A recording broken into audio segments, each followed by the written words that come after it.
Hi, this is Mark News from Plant Talk Radio. Thanks for subscribing and listening to our podcast, Your Gardening Questions from Plant Talk Radio.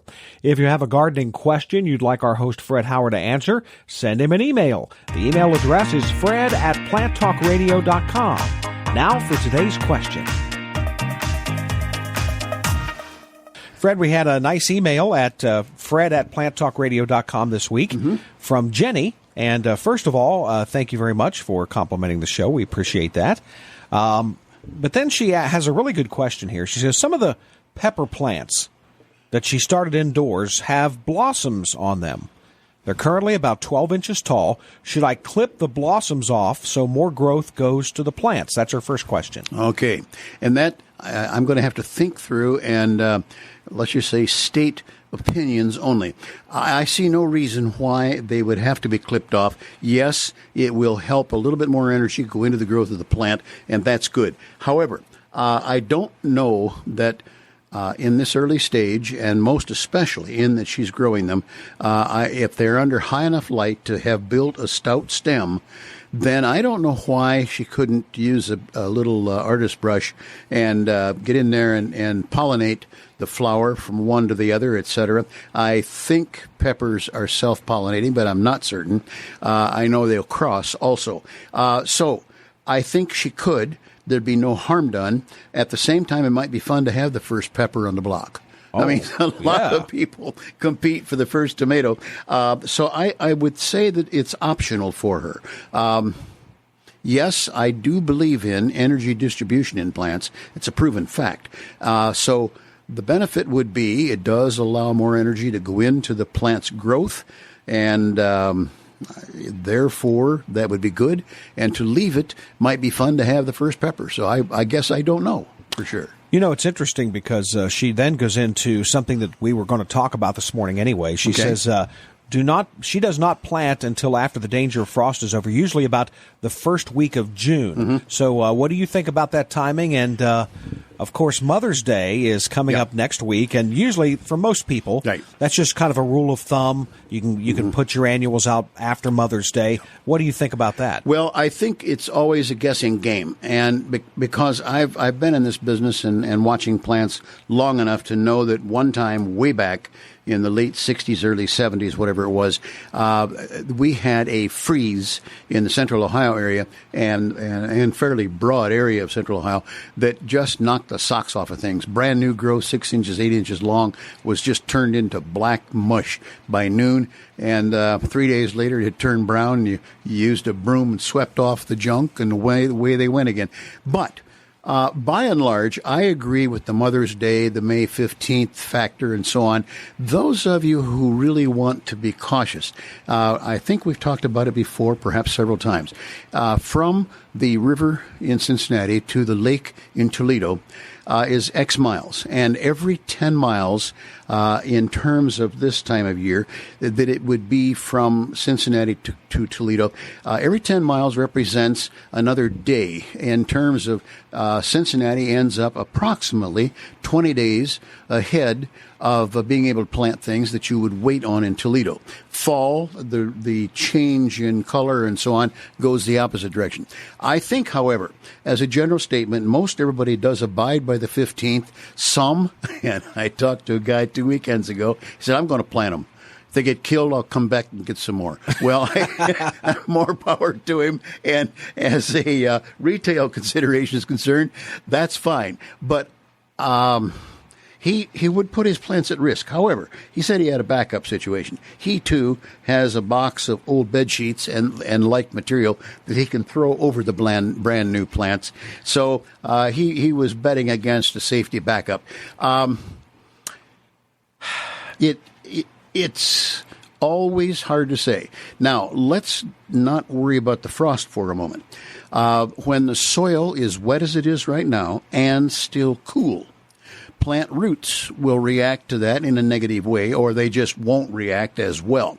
I have seen the situation where plants of an identical kind out of the same flat, just because of the way things worked, that there were plants put in the ground May 15, give or take a day, and plants of the same identical group planted in the mid-June period. It was one of those happy accidents where all of a sudden it became obvious within a few weeks that the first plants put in had been stymied, so to speak, slowed down by the cool, wet soil, and those that were put in and equally well properly handled and watered in mid-June caught up because they had been stymied by being in the little flats.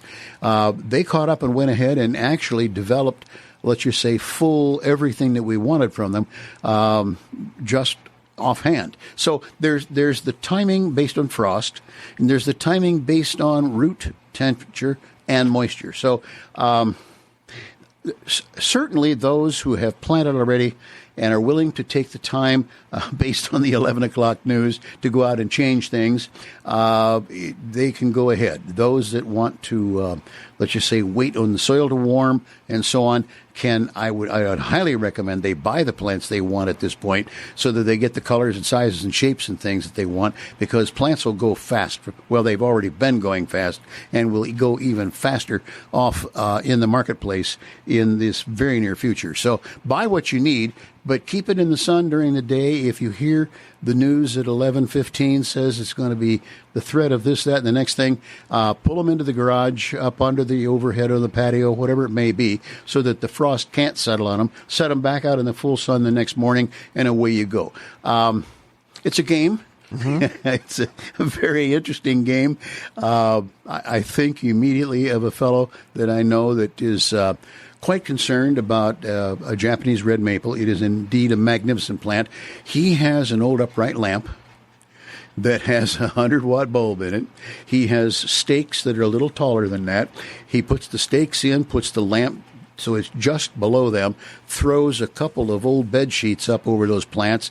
Literally, I think upon occasion uses the pinch-type clothesline hangers to hold the material on the plant, and turns on the light. That 100-watt bulb gives enough temperature change to keep it from freezing the plant, and he's been known to save the plant, and I don't think he's ever forgotten to cover at the right time, because that plant, well, it's rampant in its growth, and this is good.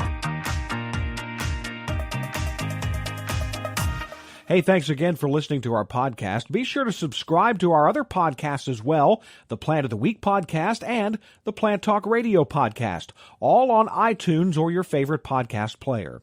If you'd like to sponsor a daily podcast, contact us at fred@planttalkradio.com. To find out more about Fred Hauer and Plant Talk Radio, visit our website, planttalkradio.com.